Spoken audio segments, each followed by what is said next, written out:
Oke, Assalamualaikum warahmatullahi wabarakatuh. Selamat pagi semua, salam sejahtera buat kita semua. Semoga di pagi hari ini kita selalu diberikan kesehatan dan kesempatan. Amin. Pada pertemuan kali ini kita akan membahas tentang penyusunan rencana kerja pemerintah daerah atau RKPD. Tapi sebelum kita lanjut, jangan lupa like, komen, share, dan subscribe. Yang kedua, biasakan menonton videonya sampai selesai supaya tidak gagal paham. Penyusunan rencana kerja pemerintah daerah. Nah, apa itu RKPD? RKPD atau Rencana Kerja Pemerintah Daerah merupakan satu dokumen rencana resmi daerah yang disyaratkan bagi mengarahkan pembangunan daerah dalam jangka waktu 1 tahun ke depan.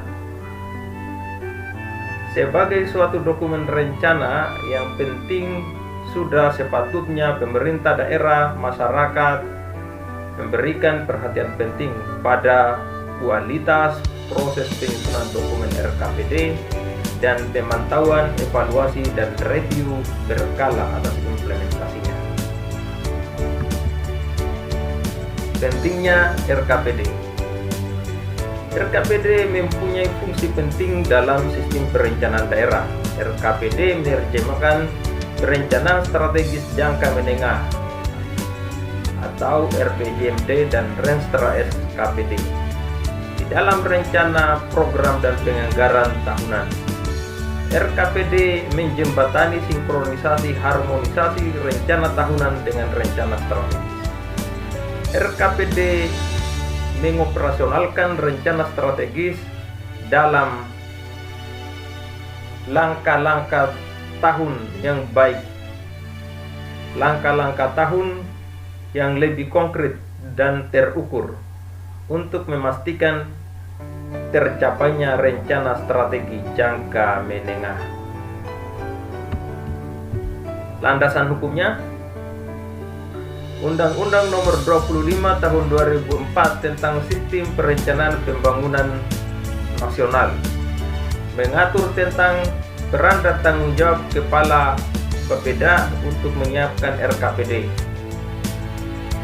Kriteria, visi, dan misi kepala daerah terpilih dengan RPJMD serta Renstra SKPD, RKPD. Pokok-pokok isi dokumen RKPD. Waktu pelaksanaan dan musrembang. Status hukum. RKPD dijadikan pedoman bagi penyusunan renja SKPD.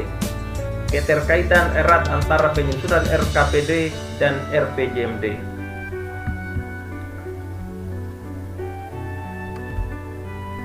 Yang kedua, Undang-Undang 17 Tahun 2013 tentang Keuangan Negara mengatur tentang peranan dan kedudukan RKPD dan kaitannya dengan perumusan KUA APBD dan RAPBD. Menekankan tentang penganggaran berbasis kinerja, performance budgeting. Perakiraan maju.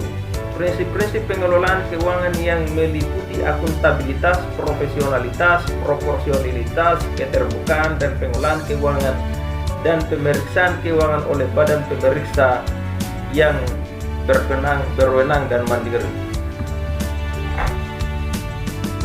Yang ketiga, Undang-Undang 32 Tahun 2004 tentang Pemerintah Daerah mengemukakan kepada RKPD sebagai penjabaran RPJMD jangka waktu 1 tahun, memuat rancangan kerangka ekonomi daerah, prioritas pembangunan daerah, rencana kerja dan pendanaannya dengan mengacu kepada rencana kerja pemerintah.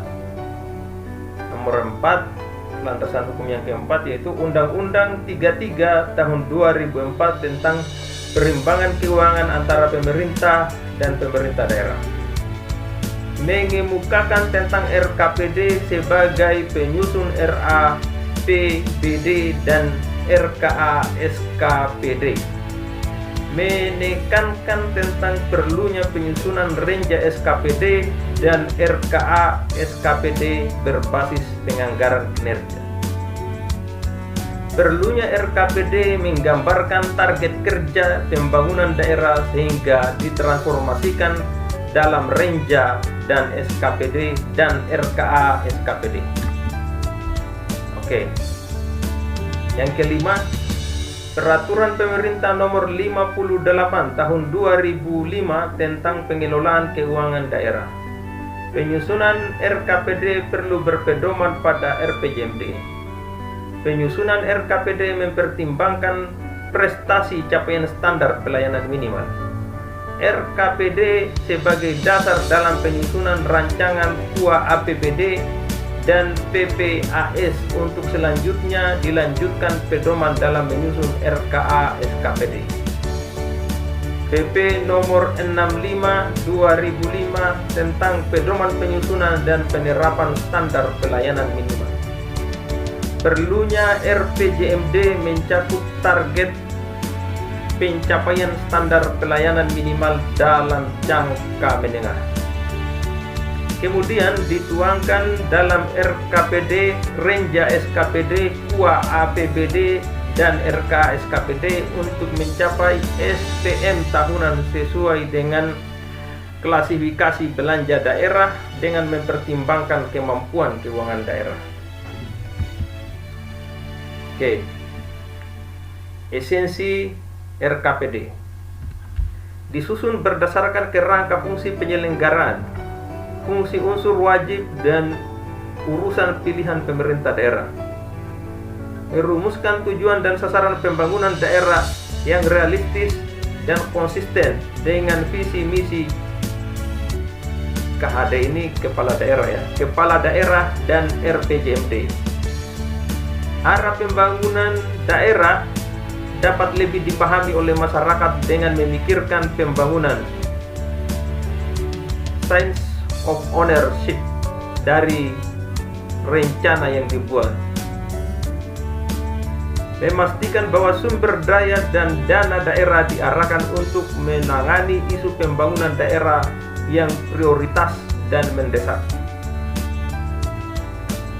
Kesesuaian dengan RKPD dan pedoman penyusunan APBD yang diterbitkan oleh Kemendagri setiap tahunnya didasarkan pada kesepakatan dengan stakeholder yang dicapai melalui mekanisme musrembang RKPD dan forum multi stakeholder SKPD, disusun dengan pendekatan perencanaan berbasis kinerja. Penyusunannya transparan dan dapat dipertanggungjawabkan kepada stakeholder. Adanya dukungan data dan informasi yang akurat dan memadai. Oke, elemen penting RKPD. Analisis SWOT atas profil kinerja pembangunan daerah. Analisis perubahan lingkungan internal dan eksternal daerah masa depan. Analisis prioritas isu strategis pembangunan daerah. Perumusan tujuan atau biasa disingkat SMART. Perumusan strategi untuk mengatasi isu. Perumusan kebijakan. Perumusan program, kegiatan, dan tolak ukur kinerja. Penyusunan pagu indikatif dan indikasi sumber pendanaan. Implementasi program, pemantauan, evaluasi, dan pemutakhiran rencana. Oke, ini adalah proses perencanaan. Proses perencanaan, pendekatan politik. Jadi di sini pemilihan presiden kepala daerah menghasilkan rencana pembangunan hasil proses politik atau biasa dikenal dengan Public Choice Theory of Planning, khususnya penjabaran visi dan misi dalam RPJMD. Proses teknokratik menggunakan metode dan kerangka pikir ilmiah oleh lembaga atau satuan kerja yang secara fungsional bertugas untuk itu. Yang selanjutnya partisipatif, dilakukan dengan melibatkan seluruh stakeholder antara lain melalui musrembang. Proses top down dan bottom up. Pelaksanaan menurut jenjang pemerintah. Nah, ini ruang lingkup perencanaan. Nah, kalau di samping sana nasional, kalau yang di samping sini kiri daerah. Oke, kita lihat dulu yang nasional. Rencana pembangunan jangka panjang nasional itu penetapannya berdasarkan Undang-Undang Pasal 13 Ayat 1. Perencanaan pembangunan jangka menengah nasional itu penetapannya Perpres Pasal 19 Ayat 1. Rencana Kementerian Lembaga, peraturan penetapannya berdasarkan Peraturan Pemerintah KL Pasal 19 Ayat 2. Rencana Kerja Pemerintah Perpres Pasal 26 Ayat 1. Rencana Kerja Kementerian Lembaga, KL tadi itu kementerian dan lembaga ya. Peraturan Pemerintah Kementerian dan Lembaga Pasal 21 Ayat 1. Nah, mari kita lihat kalau daerah bagaimana. Daerah, Rencana Pembangunan Daerah Jangka Panjang Daerah Pasal 13 Ayat 2. Rencana Pembangunan Jangka Menengah Daerah, Peraturan Kepala Daerah Pasal 19 Ayat 3. Rencana Satuan Kerja Perangkat Daerah, Peraturan Pimpinan SKPD Pasal 19 Ayat 4. Rencana Kerja Pemerintah Daerah, Peraturan Kepala Daerah Pasal 26 Ayat 2. Rencana Kerja Satuan Kerja Perangkat Daerah, Peraturan Pemerintah SKPD Pasal 21 Ayat 3. Oke, kita lanjut. Nah, ini tadi yang saya bilang smart. Syarat dokumen perencanaan itu harus smart. Apa itu? Spesifik. Sifat dan tingkat kinerja dapat diidentifikasi dengan jelas. Measurable. Target kerja dinyatakan dengan jelas, terukur baik bagi indikator kuantitatif maupun kualitatif. Achievable. Target kinerja dapat dicapai terkait dengan kapasitas dan sumber daya yang ada. Relevan. Mencerminkan keterkaitan relevansi antara target dan output dalam rangka mencapai target outcome yang ditetapkan, serta antara target outcome dan rencana mencapai target impact yang ditetapkan. Time bound. Waktu periode pencatatan kinerja ditetapkan. Syarat perencanaan harus memiliki, mengetahui, dan memperhitungkan tujuan akhir yang dikehendaki, sasaran-sasaran dan prioritas yang mewujudkan, yang mencerminkan pemilihan dan berbagai alternatif. Jangka waktu mencapai sasaran-sasaran tersebut, masalah-masalah yang dihadapi, modal atau sumber daya yang akan digunakan untuk pengalokasian, kebijakan-kebijakan untuk melaksanakannya, orang, organisasi atau badan pelaksananya, mekanisme monitoring, evaluasi, pengawasan, dan pelaksanaan. Nah, fungsi dan manfaat perencanaan. Apa ada fungsinya? Ada. Kalau salah perencanaan, maka gagal. Kalau benar perencanaannya, maka sukses. Sebagai penuntut arah, meminimalisir ketidakpastian, meminimalisir efisiensi sumber daya, penetapan standar dan pengawasan kualitas. Itu adalah fungsi atau manfaat perencanaan. Nah, mari kita lihat apa sih itu pembangunan. Pembangunan adalah proses perubahan ke arah kondisi yang lebih baik melalui upaya yang dilakukan secara terencana. Tujuan pembangunan peningkatan standar hidup, levels of living. Setiap orang, baik pendapatannya, tingkat konsumsinya, tingkat konsumsi pangan, sandang, papan, pelayanan, kesehatan, pendidikan, dan lain-lain. Penciptaan berbagai kondisi yang memungkinkan tumbuhnya rasa percaya diri, setiap orang, peningkatan kebebasan setiap orang itu menurut Todaro tahun 2000. Oke. How? Bagaimana? Jadi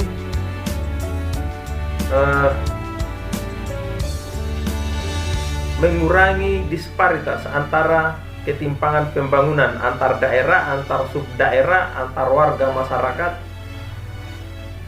parameter dan keadilan, memberdayakan masyarakat dan mengentaskan kemiskinan, menciptakan atau menambah lapangan kerja, meningkatkan pendapatan dan kesejahteraan masyarakat daerah, mempertahankan atau menjaga kelestarian daerah, kelestarian sumber daya alam agar bermanfaat bagi generasi sekarang dan generasi masa datang. Nah, ini adalah tantangan dalam pembangunan. Mulai dari peningkatan kapasitas sumber daya manusia, kemudian koordinasi yang semakin baik antara stakeholder, pemanfaatan sumber daya secara berkualitas, sarana dan prasarana yang memadai dan berkualitas, dunia usaha yang kondusif, diharapkan dapat mengurangi ketimpangan, memperdayakan masyarakat, mengentaskan kemiskinan, menambah lapangan kerja, menjaga kelestarian sumber daya alam. Itu tantangan dalam pembangunan. Pembangunan daerah tidak sama dengan pembangunan di daerah. Pembangunan daerah upaya terencana untuk meningkatkan kapasitas pemerintah daerah. Kalau pembangunan di daerah, upaya untuk memperdayakan masyarakat di seluruh daerah, sehingga tercapai suatu kemampuan yang andal dan profesional dalam memberikan pelayanan kepada masyarakat dan mengelola sumber daya ekonomi daerah. Kalau pembangunan di daerah itu menciptakan suatu lingkungan yang memungkinkan masyarakat untuk meningkatkan kualitas hidup yang lebih baik, maju dan tenteram, peningkatan harkat martabat dan harga diri. Oke. Pembangunan daerah dilakukan melalui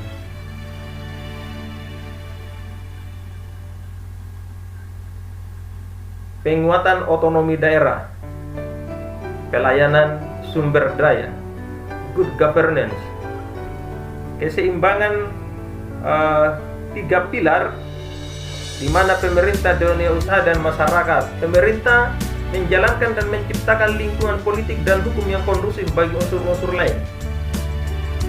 Dunia usaha mewujudkan penciptaan lapangan kerja dan pendapatan. Masyarakat menciptakan interaksi sosial, ekonomi, dan politik. Oke. Pergeseran paradigma from government to governance. Apa itu government? Government memberikan hak eksekutif bagi negara untuk mengatur hal-hal publik. Aktor di luarnya hanya dapat disertakan sejauh negara mengizinkan. Kalau governance mempersoalkan persoalan publik persoalan publik adalah unsur bersama pemerintah, civil society, dunia usaha sebagai tiga aktor utama. Nah, ini dia pelaku pembangunan paradigma governance. Interaksi antara pemerintah, dunia usaha, swasta, masyarakat yang bersendingkan transparansi, akuntabilitas, partisipatif dan lain sebagainya. Nah, coba kita lihat dunia usaha, pemerintah dan masyarakat. Jadi masyarakat menciptakan atau dari masyarakat, tenaga kerja itu berasal dari masyarakat, sehingga dunia usaha terutama di bidang swasta ini dapat bekerja atau dapat berjalan. Pemerintah melakukan kontrol baik kepada masyarakat atau ke dunia usaha, sehingga ekonomi bisa tumbuh, pasar bisa berkembang, dan apabila sendi-sendi tersebut dipenuhi, maka governance akan good. Oke, ini disimak ya. Oke, kita lanjut. Nah, ini good governance.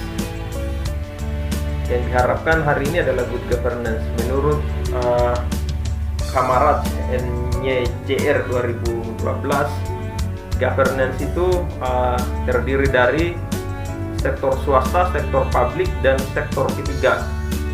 Sektor swasta, perusahaan transnasional, perusahaan nasional, dan perusahaan lokal. Publik, organisasi antar pemerintah dan pemerintah lokal. Pihak ketiga, LSM internasional, ormas, LSM nasional, LSM lokal. Nah, ini adalah tingkatannya.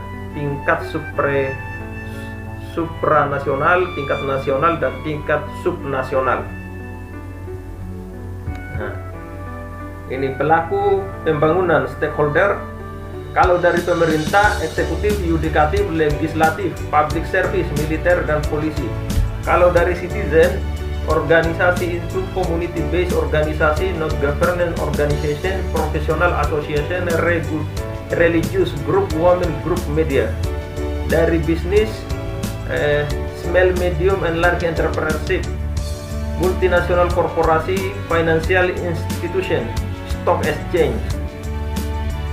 Oke, ini troika, pola hubungan antara pemerintah, dunia usaha, swasta, dan masyarakat. Jadi masyarakat, bangsa, dan negara untuk mencapai good governance, itu masyarakat, pemerintah, dan dunia usaha itu harus bekerja sama-sama dalam menuju satu visi. Nah, ini perumusan visi. Stakeholder dan desa itu sebetulnya dalam merumuskan visi itu harus satu arah sehingga visinya itu bisa tercapai. Kalau ini visinya tidak akan tercapai, kenapa? Dari berbagai arah panah ini menunjukkan bahwa banyak kepentingan yang arahnya itu tidak ke arah visi, terutama kerja-kerja yang ada di masyarakat. Nah, ini seperti ini. Perumusan visi misi daerah itu terutama desa ini seperti ini. Stakeholder desa ataupun pemerintah itu harus ke arah yang sama sehingga visi itu bisa tercapai. Nah, ini kegagalan perencanaan. Penyusunan perencanaan tidak tepat mungkin karena informasi kurang lengkap, metodologi belum dikuasai, perencanaan tidak realistis sehingga tidak mungkin perlu bisa terlaksana, pengaruh politis terlalu besar sehingga pertimbangan tesis perencanaan diabaikan. Nah, ini perencanaan kegagalan terjadi karena tidak berkaitnya rencana dengan pelaksanaan. Apabila pelaksanaan tidak sesuai dan tidak kompeten, masyarakat tidak punya kesempatan berpartisipasi sehingga tidak mendapatkan dukungan. Perencanaan mengikuti paradigma yang ternyata tidak sesuai dengan kondisi dan perkembangan serta tidak dapat mengatasi masalah mendasar negara berkembang. Misalnya, orientasi semata-mata pada pertumbuhan yang menyebabkan makin melebarnya kesenjangan. Dengan demikian, yang keliru bukan semata-mata perencanaan, tetapi falsafah atau konsep di balik perencanaan itu. Kegagalan perencanaan karena perencanaan diartikan sebagai pengaturan total kehidupan manusia sampai yang paling kecil sekalipun. Perencanaan di sini tidak memberikan kesempatan berkembangnya prakarsa individu dan pembangunan kapasitas serta potensi masyarakat secara penuh. Sistem ini bertentangan dengan hukum penawaran dan permintaan karena pemerintah mengatur semuanya. Perencanaan seperti inilah yang disebut sebagai sistem perencanaan terpusat, Central Planning System. Nah, ini sistem perencanaan yang berhasil. Sistem perencanaan yang mendorong berkembangnya mekanisme pasar dan peran serta masyarakat dalam sistem perencanaan. Perencanaan dilakukan dengan menentukan sasaran-sasaran secara garis besar. Pelaku utamanya adalah masyarakat dan usaha swasta. Perencanaan yang ideal, prinsip partisipatif. Masyarakat akan memperoleh manfaat dari perencanaan harus turut serta dalam prosesnya.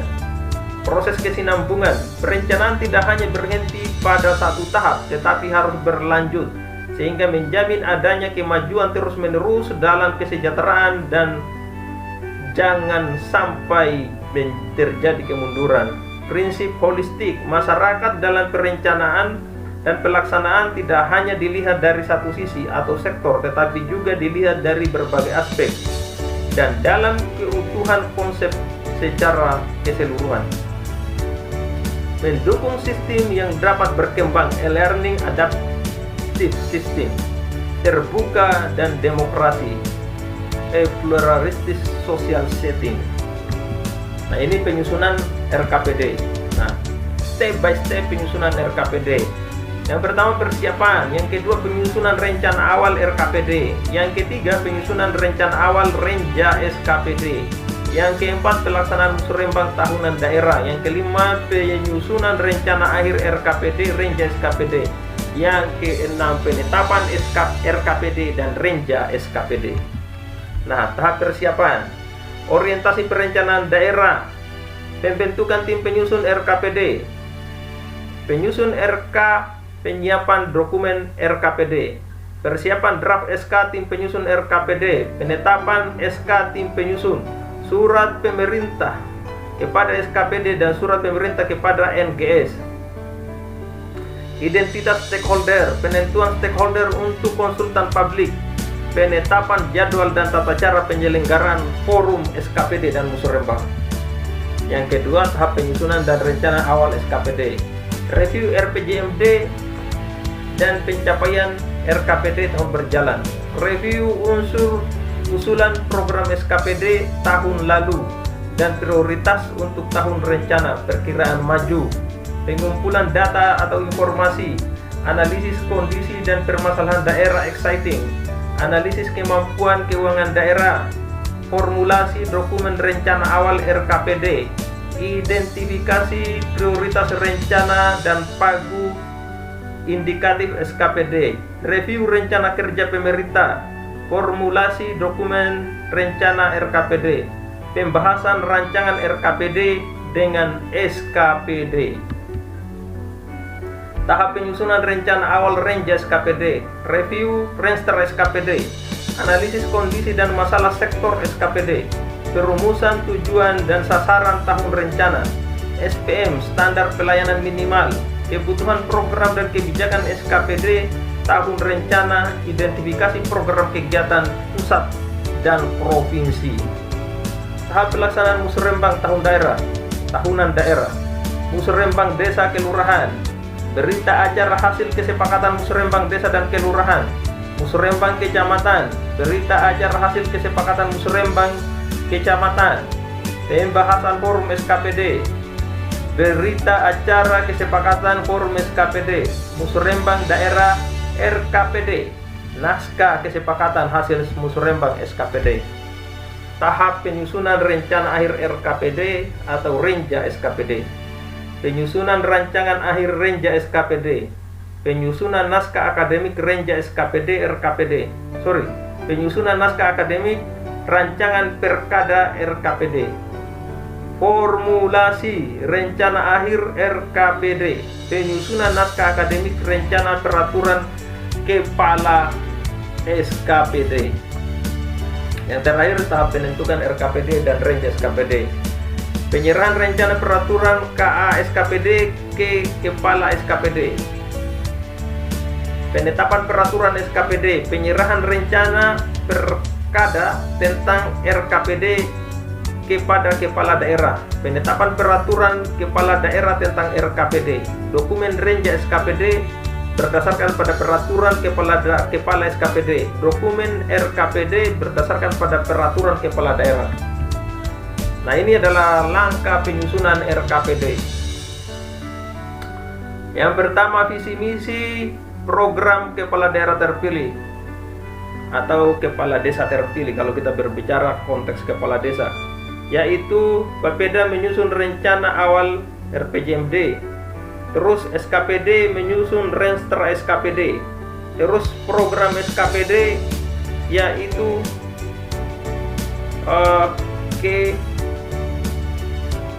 program SKPD. Terus yang keempat, Bapeda menyelenggarakan musrembang RPJMD.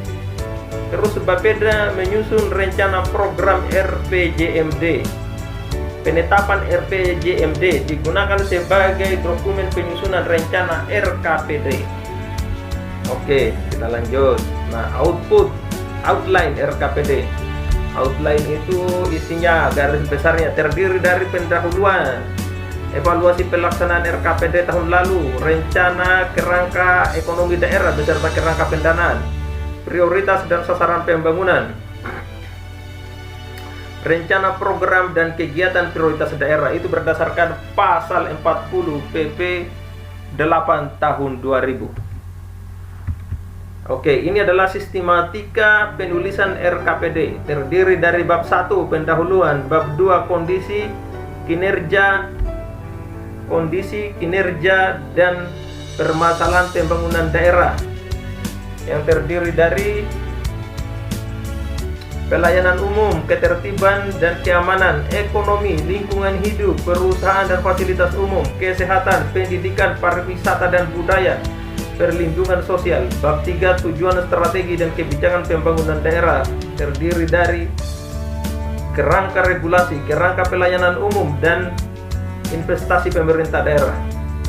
Bab 4 kerangka ekonomi daerah atau proyeksi pendapatan dan belanja daerah. Bab 5 prioritas program pembangunan daerah. Bab 6 program kegiatan program-program SKPD. Yang bab 7 adalah penutup.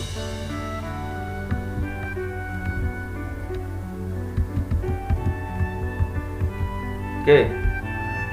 Terus yang terakhir, kita harus melakukan evaluasi terhadap kualitas RKPD ini. Di sini adanya review yang cukup menyeluruh tentang kinerja pembangunan daerah dalam periode lalu 1-3 tahun lalu untuk mengidentifikasi faktor internal dan eksternal yang telah berpengaruh pada kinerja pelayanan SKPD. Ada kejelasan rumusan status dan kedudukan kinerja pembangunan daerah masa kini dalam penyelenggaraan berbagai fungsi unsur wajib dan urusan pilihan. Ada kajian perspektif masa depan daerah, mengantisipasi perubahan-perubahan, kecenderungan berkembang internal dan eksternal yang diperkirakan akan mempengaruhi kinerja pembangunan daerah, merumuskan apa yang perlu dilakukan agar kinerja daerah dalam pembangunan dapat ditingkatkan lebih efisien dan efektif. Ada rumusan isu dan permasalahan strategi pembangunan daerah dan identifikasi langkah-langkah strategis untuk memperbaiki kinerja pembangunan daerah. Ada konsisten dan hubungan yang jelas antara RKPD dengan visi, misi, dan agenda kepala daerah terpilih, tujuan, strategi, kebijakan, dan capaian program RPJMD, RKPD, dan pedoman penyusunan APBD yang ditetapkan oleh Kemendagri. Ada penerjemah yang baik dan sistemis dari visi, misi, dan agenda kepala daerah terpilih dan RPJMD ke dalam perusahaan tujuan, perumusan tujuan yang tadi, yang SMART itu ya. Strategi dan kebijakan program dan kegiatan pembangunan daerah. Penyusunan program dan kebijakan berbasis kinerja dan mengakomodasi standar pelayanan minimal. Ada kesesuaian antara hasil rumusan isu strategi dan pengelolaan keuangan daerah dan kendala fiskal daerah dengan rumusan tujuan strategi dan arah kebijakan keuangan dan pembiayaan RKPD. Ada proses perencanaan yang demokratis, partisipasif dalam keseluruhan program pengambilan keputusan, penyusunan RKPD, dan kesesuaian antara RKPD dengan hasil-hasil kesepakatan musrembang dan forum multi stakeholder SKPD. Oke, selesai ya. Demikian materi kita hari ini tentang